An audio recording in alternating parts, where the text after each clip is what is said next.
Okay, so back to nutrition. This is the one I know most people are dreading because they think it means you have to eat this really strict, miserable way or you have to give up everything you love. That's not the case. When it comes to how we're eating, we can be in one of three states. We can be in a surplus, a maintenance, or a deficit. If we're in a surplus, it means that we're consuming more calories than we're burning, so we gain weight.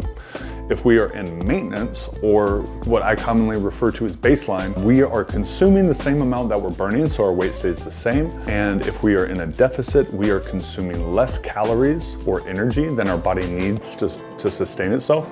So we lose weight because it's tapping into stored body fat to convert into energy. We're gonna have two approaches. We're gonna have a simple approach and we're gonna have an advanced approach. So we're gonna start with the simple approach, and that's gonna be with no tracking, no calorie counting or anything like that. The point is for it to be as seamless as possible, okay? We're gonna be utilizing the 80-20 rule. The simple version is that 80% of our food needs to be lean proteins, right? Whole grains, fruits and veggies, the whole bit. But we can take it a step further, just make it non-processed foods, okay? So if it comes in a package or has a label on it, it's probably processed if you want to make it as easy as possible. And then the other one is going to be 20% foods can be fun foods, your guilty pleasures, right? 20% of your diet should still be those things. Processed foods, they have high calories but low nutrients, meaning there's no substance. That's why it just feels so light on our stomachs and then we're still hungry. Whereas the nutrient-dense foods are packed as full as they can be. You're going to get full really quickly.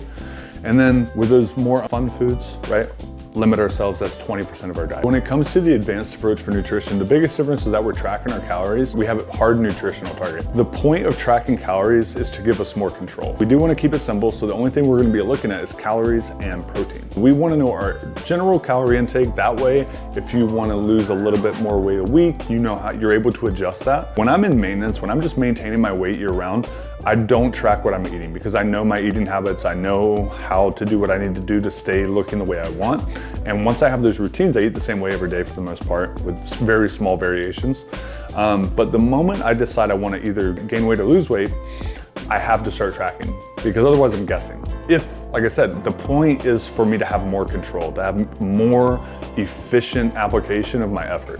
So I'm tracking so that I know exactly how much I need to do or how much I need to do less. The investment in our health beyond just the physical, it also affords us the ability to indulge. The way I'm gonna suggest that you approach cutting calories is by just swapping things out, right? So if you always cook with the oil, just switch the oils in your house to a low fat or 0 calorie oil. That'll drop thousands of calories a week. Swap your sodas to just sugar-free sodas. Don't think you need to give up a bunch of things. Just try to make a couple swaps or just plan for the really big indulgences, right? There's nothing wrong with that. Most of your meals should be based around a lean protein source with at least a cup of veggies. It doesn't matter, just whatever veggie you know you can eat and it's never gonna bother you. Make sure you have, at least a good hand size of whole grains, whether it's rice or breads or pastas, whatever you like, it doesn't matter. Just make it food you enjoy. I don't care how you cook it, I don't care how you season it, right? If you're actually eating like this, right, where 80% of your food is whole grains and veggies and healthy sources, eat until you're full.